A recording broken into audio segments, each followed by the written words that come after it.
যিশুর স্বর্গে যাওয়ার সময় হয়ে এলো। জেরুসালেমের কাছে এক পর্বতের ওপর তিনি তাঁর শিষ্যদের নিয়ে পৌঁছলেন। যিশু বললেন, এখানে আমি তোমাদের কিছু কথা বলবো, যা তোমরা আগামী দিনে মেনে চলবে। জেরুসালেমে অপেক্ষা করো, যতক্ষণ না পবিত্র আত্মা তোমাদের ওপর আসছে। তারপর সবাইকে, জেরুসালেম থেকে শুরু করে জিহুদিয়া, সমরিয়া হয়ে সমস্ত জগতে আমার সম্পর্কে বলো। অনেক শিষ্য তৈরি করো। পবিত্র ঈশ্বরের নামে, তাঁর প্রিয় পুত্রের নামে ও পবিত্র আত্মার নামে তাদের বাপ্তিস্ম দাও। আমার কাছে যা শিখেছ তা তাদের শিখিও। আমি সব সময় তোমাদের সাথেই থাকব। তাঁর কথা শেষ করে যিশু আকাশের দিকে উঠে যেতে লাগলেন। তাঁর পবিত্র শরীর ধীরে ধীরে মেঘের রাজ্যে অদৃশ্য হয়ে যেতে লাগল। তাঁর শিষ্যরা তাকে দেখতে থাকল। তারা শেষ মুহূর্ত পর্যন্ত আকুল হয়ে আকাশের দিকে চেয়ে রইল। সাদা পোশাক পরা দুইজন ব্যক্তির আবির্ভাব হল। তারা বললেন, যিশু স্বর্গে গেছেন, এইভাবেই তিনি আবার ফিরে আসবেন। শিষ্যরা যিশুর কথা মতো জেরুসালেমে ফিরে গেল। পঞ্চসপ্তমীর ভোজ উৎসবে যোগ দিতে বিশ্বের সব ইহুদিরা জেরুসালেমে জমা হয়েছিল।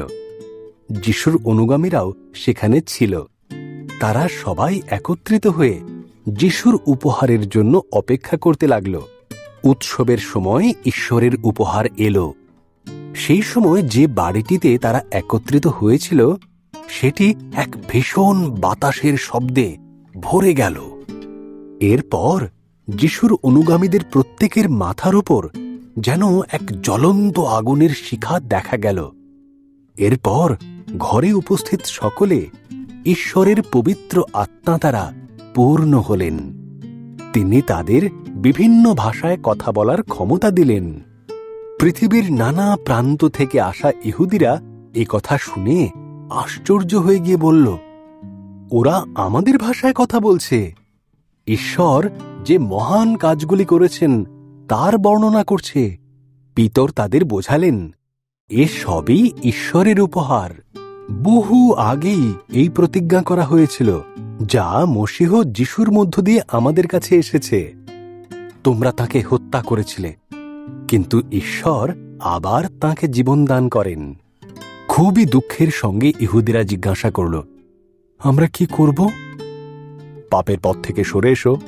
পিতর বললেন, যীশু খ্রিস্টকে বিশ্বাস করো। তিনি তোমাদের সব পাপ ক্ষমা করে তাঁর পবিত্র আত্মা দেবেন। সেই দিনই ৩,০০০ মানুষ বাপ্তিস্ম নিল।